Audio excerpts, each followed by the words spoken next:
আলাইকুম। আপনারা সবাই ভালো আছেন? আলহামদুলিল্লাহ আমি ভালো আছি।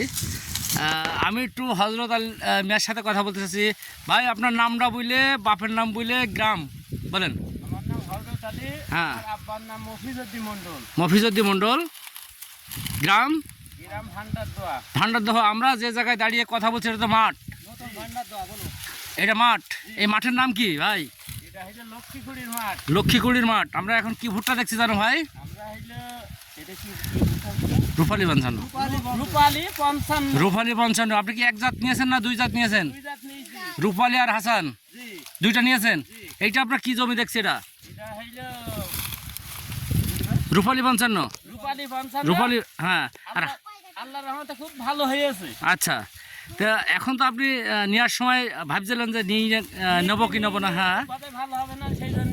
এখন এখন আপনি বলেন যে কি অবস্থা? এখন খুব ভালো হয়েছে আল্লাহর রহমতে। মানে জানমিশনের কোনো সমস্যা ছিল না, যেটা বলে চারা গজানের কোনো সমস্যা ছিল নাকি? না না, একটাও ছিল না, খুব ভালো। খুব ভালো। যাই হোক, আমরা আজকে কথা বলছি 7 এপ্রিল 2025। এখন বেলা 1:30 বাজে। তো যাই হোক, এখন আপনার কয় বিঘা আছে মোট? 1.5 বিঘা। দুইটা মিলে 1.5 বিঘা জমি আছে। তো 1.5 বিঘা জমি, তা থেকে আপনি কি মনে করছেন যে এই মাটিতে আরও অনেক ভুট্টা আছে? তাছাড়া অনেক শতগুণ ভালো। আচ্ছা, মানে আসলে আমার খুশি করার জন্য বলছেন না তো? এটা কৃষকের উদ্দেশ্যে বলেন। কারণ হলো যে আগামীতে দেখেন যে আপনার মতন হাজার হাজার কৃষক যখন করবে, যদি আপনি মিথ্যা কথা বলেন তাহলে তো তারা ক্ষতিগ্রস্ত হয়ে যাবে। আমি চাচ্ছি যে বাস্তব জিনিসটা, হ্যাঁ বাস্তব জিনিসটা সেটাই বলতে হবে। তো ধন্যবাদ হজরত ভাইকে। আমি একটু ছেলের সাথে কথা বলি। কী নাম বাপ আপনার? আব্দুল করিম। আপনার নাম? আজিজুল হক। গ্রাম পুরাতন ভান্ডারদোয়া। ভাইয়ের সাথে একটু কথা বলি। আব্বা তুমি ওই আঙ্কেল এই জায়গায় দাঁড়ো, এই জায়গায় দাঁড়ো, এখানে দাঁড়ো। ভাই কী নাম জান আপনার?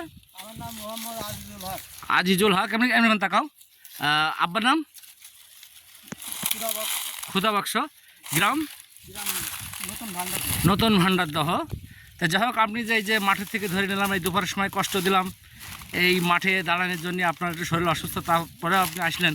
তো কী মনে করছেন যে ভাই আগামীতে মনে করেন যে এই হাসান 55 আর রূপালী 55 ভুট্টা সম্বন্ধে একটু যেটা সঠিক চাষির উদ্দেশ্যে কথা বলবেন? আগামী বছরে আমার মনে হয় যে এই রূপালী 55 লাভবান হবে, মানে জয়লাভ হবে, সফলতা হবে। মানে কারা লাভবান হবে? চাষিরা। কেন লাভবান হবে এই কথাটা একটু যদি বুঝি বলেন ভাই। আমরা এই রূপালী 55 আমরা এই বছরে করেছি। একটু ব্যাকে ঘোরেন, ব্যাকে ঘুরে কথা বলেন। হ্যাঁ হ্যাঁ হ্যাঁ, ওখান থেকে কথা বলেন। এই মাল রূপালী 55 মাল খুব ভালো লাভবানই হবে। মানে লাভবান কোন দিক থেকে হবে আপনি সেটা বলেন, চাষি হিসাবে বলেন। কিসের জন্য লাভ হবে? সব দিক থেকে হবে, চাষির দিক থেকে সব দিক থেকে ভালো। মানে ভুট্টার মোচা ভালো, কালার ভালো, তারাও ভালো, সমস্ত দিক। কালার ভালো এখন আপনার হাতে রয়েছে, কালার ভালো।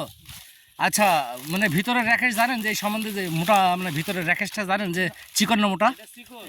চিকন। বুঝলেন কেমন করে ভাই? দেখেছেন আপনি?